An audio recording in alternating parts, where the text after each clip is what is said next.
Hola, hoy hablaremos sobre el mecanismo de parto y para esto tenemos que conocer la pelvis y la cabeza fetal. Empezaremos por la pelvis. Está unida por 4 huesos, 2 huesos coxales, el sacro y el coxis. Estos huesos están unidos posteriormente por las articulaciones sacroiliacas y anteriormente por la sínfisis del pubis. Los huesos coxales están conformados por la unión de 3 huesos, el ilion, el isquion y el pubis.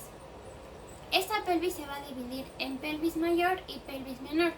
La pelvis mayor no tiene gran importancia, por lo que recibe el nombre de pelvis falsa, pues aquí se van a alojar algunos órganos abdominales. Por otro lado, la pelvis menor es de gran importancia obstétrica.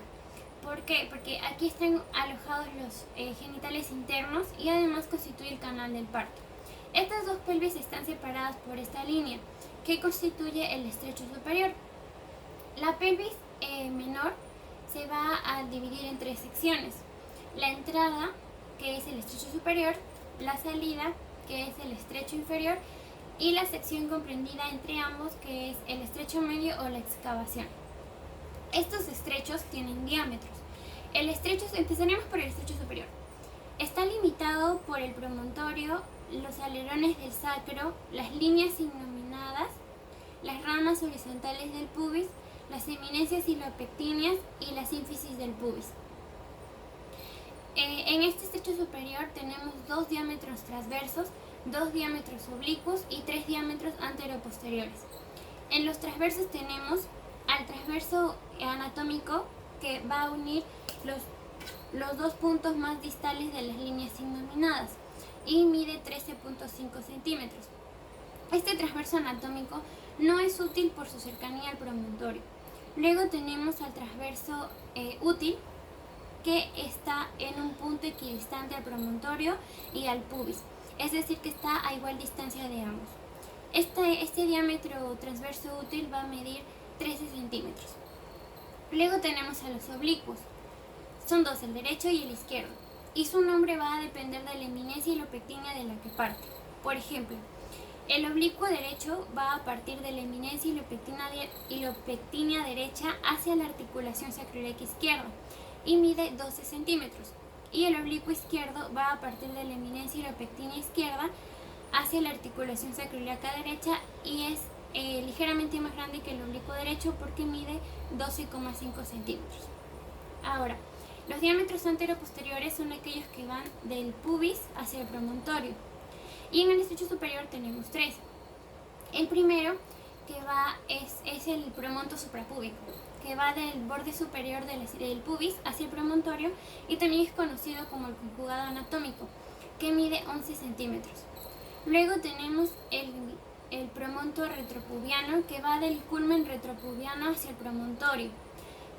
También es conocido como el conjugado obstétrico y mide 10,5 centímetros.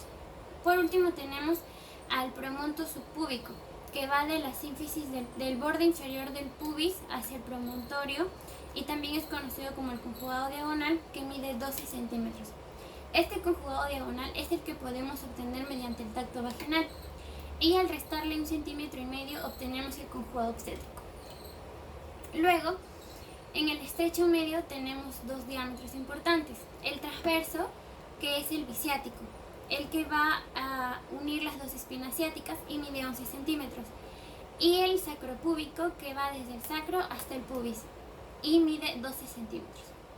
En el estrecho inferior tenemos 2 diámetros anteroposteriores y un diámetro transverso. Los diámetros anteroposteriores son el subsacro subpubis, que va del borde inferior de la última vértebra sacra hacia el borde inferior del pubis y mide 11 centímetros. También tenemos el subcoxis subpubis, que va del extremo del coxis hacia el borde inferior del pubis y mide 9 centímetros. En el trabajo de parto, este coxis hace retropulsión y este diámetro aumenta hasta 11 centímetros. Y el diámetro transverso es el diámetro biisquiático, que une ambas tuberosidades isquiáticas y mide 11 centímetros. Continuamos con la cabeza fetal. En la cabeza fetal vamos a encontrar suturas y fontanelas. Como sabemos, los huesos no están completamente osificados ni tampoco unidos. Entonces, estos espacios entre los huesos está cubierto por un tejido fibroso que son las conocidas suturas. Y las fontanelas son espacios membranosos que están conformados por tejido fibroso que cubren estos espacios interóseos. Vamos a empezar por las suturas de manera anteroposterior. Tenemos primero la sutura metópica, que divide los dos huesos frontales.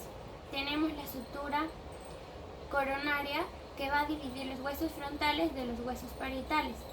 Tenemos a la sutura sagital, que divide los huesos parietales, y posteriormente tenemos a la sutura lambdoidea, que divide los huesos parietales del hueso occipital. Ahora las fontanelas.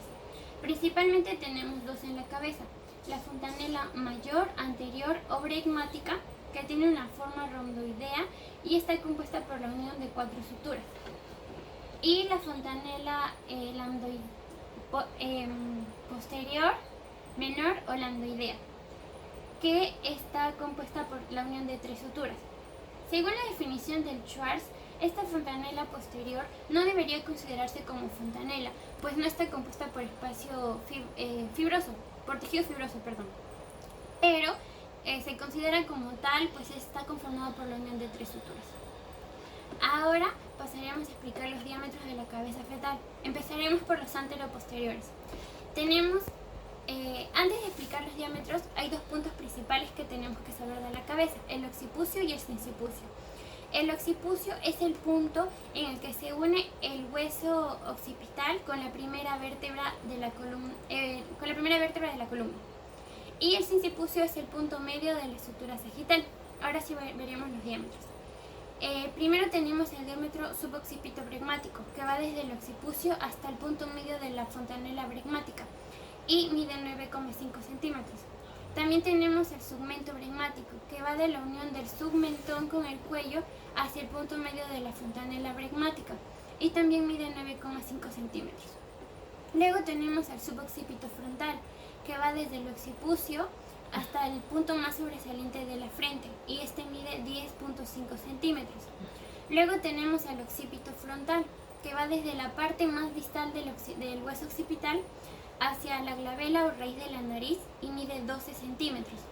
Por último tenemos al sincipito mentoniano, que va desde el sincipucio hasta el mentón y mide 13,5 centímetros, constituyendo el diámetro más grande de la cabeza.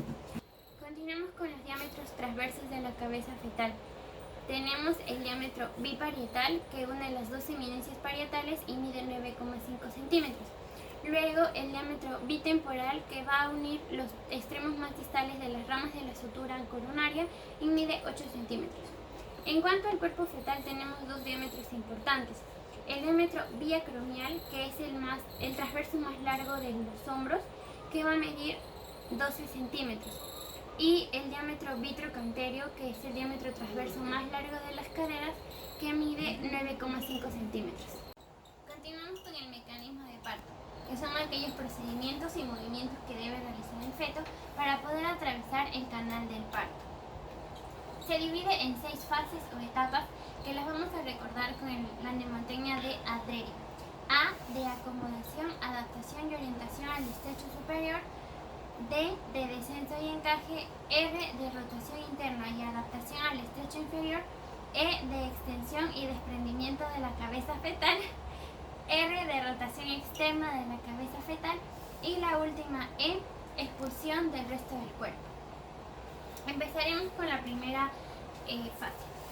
El feto está presentando una actitud indiferente, lo que quiere decir que la cabeza no va a estar flexionada ni deflexionada. Y aquí va a presentar el diámetro occipito frontal, que mide 12 centímetros. Y lo que busca aquí son 2 acciones. La primera, orientarse a uno de los oblicuos del estrecho superior, y la segunda, flexionar la cabeza. Entonces, aquí la pelvis va a presentar sus 2 oblicuos más grandes, porque el objetivo de esta primera fase es buscar los mayores diámetros para poder adaptarse. Y esos diámetros serían el transverso útil, que mide 13 centímetros, y el oblicuo izquierdo, que mide 12,5 centímetros. Entonces, En la mayoría de casos, los fetos se van a orientar en el oblicuo izquierdo, pues es ligeramente más grande que el derecho. Y las variedades de presentación más frecuentes en este oblicuo serían la occipito ilíaca derecha posterior y la occipito ilíaca izquierda anterior. En este caso vamos a hacer una occipito ilíaca izquierda anterior. Lo que busca el feto aquí es orientarse en el oblicuo, y ya lo hizo. Ahora, para lograr la flexión, vamos a evidenciar la ley de las palancas. Y esto se va a realizar, el útero va a ejercer presión mediante una contracción uterina a la articulación de los huesos occipital con la primera vértebra. Y se van a generar dos palancas. La primera, que es conocida como el brazo corto, que va desde el occipucio hacia el occipital, y la segunda, que va desde esta articulación hacia el mentón. Entonces, por ley va a ganar la del brazo largo, y pues la del brazo corto no va a poner resistencia, y se va a lograr la flexión de la cabeza fetal. Bueno, luego pasamos a la segunda etapa del descenso y encajamiento. El feto, la cabeza fetal, por movimientos sinclíticos y asinclíticos, va a ir descendiendo hacia el estrecho medio, y para poder adaptarse a este debe flexionar un poco más la cabeza. Aquí logra la mayor flexión de esta, logrando presentar el diámetro suboccipito flegmático, que mide 9,5 centímetros. ¿Cómo sabemos que se ha adaptado? Pues el declive o el punto más bajo de la cabeza, que en este caso sería el vértice, llega o sobrepasa el diámetro ciático, que mide 11 centímetros. Ahí podemos decir que ya está encajado. Pasamos a la tercera etapa de la rotación interna. Ahora, ¿por qué rota la cabeza? Porque vamos a explicarlo por la teoría de Seligheim, que menciona que la pelvis sería un cilindro rígido que quiere ser atravesado por un cilindro un poco más flexible, o un cilindro móvil. En este caso, el cilindro rígido, que vendría a ser la pelvis, tiene dos ejes, y la unión de este eje vendría a ser como un codo que está en la sínfisis del pubis. Ahora, el feto, para poder atravesar este cilindro rígido, el feto tiene un punto de flexión que es conocido como facilimo, y este punto de flexión vendría a ser la nuca. Entonces, según la teoría de Seligheim, para poder atravesar la pelvis, el diámetro anteroposterior de la cabeza fetal debe estar paralela al diámetro anteroposterior de la pelvis, es decir, así o así.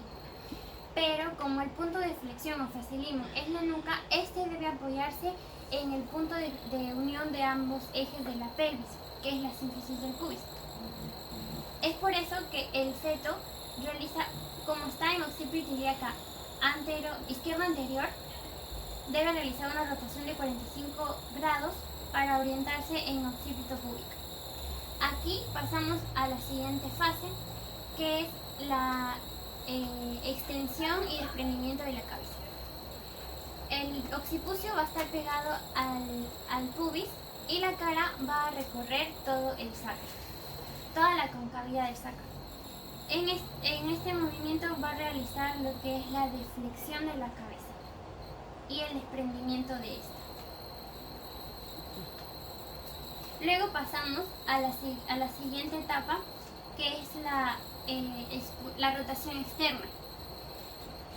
Esta rotación externa se realiza para poder ayudar a los hombros a también adaptarse al estrecho inferior. Pues los hombros van a realizar el mismo mecanismo con estas 6 etapas, pero en diferente. Por ejemplo, la cabeza, cuando está en la tercera etapa, los hombros están en la primera etapa. Aquí, como estamos en la quinta etapa de la cabeza fetal, los hombros van a estar en la tercera etapa, que es la rotación interna. Entonces, al realizar la rotación externa de la cabeza, vamos a restituir a la forma que estaba inicialmente en el útero. Como este feto estaba en occipito ilíaca izquierda anterior, tenemos que realizar el movimiento hacia la izquierda para que los hombros también puedan adaptarse al estrecho inferior. Entonces, cogemos los dos parietales y vamos a girar la cabeza para lograr la rotación externa. Luego pasamos a la última fase del mecanismo de parto, que es la expulsión del resto del cuerpo. Para eso cogemos los dos parietales y vamos a realizar un movimiento hacia abajo para la salida del hombro anterior, y luego un movimiento hacia arriba para obtener la salida del hombro posterior y posteriormente la salida del resto del cuerpo.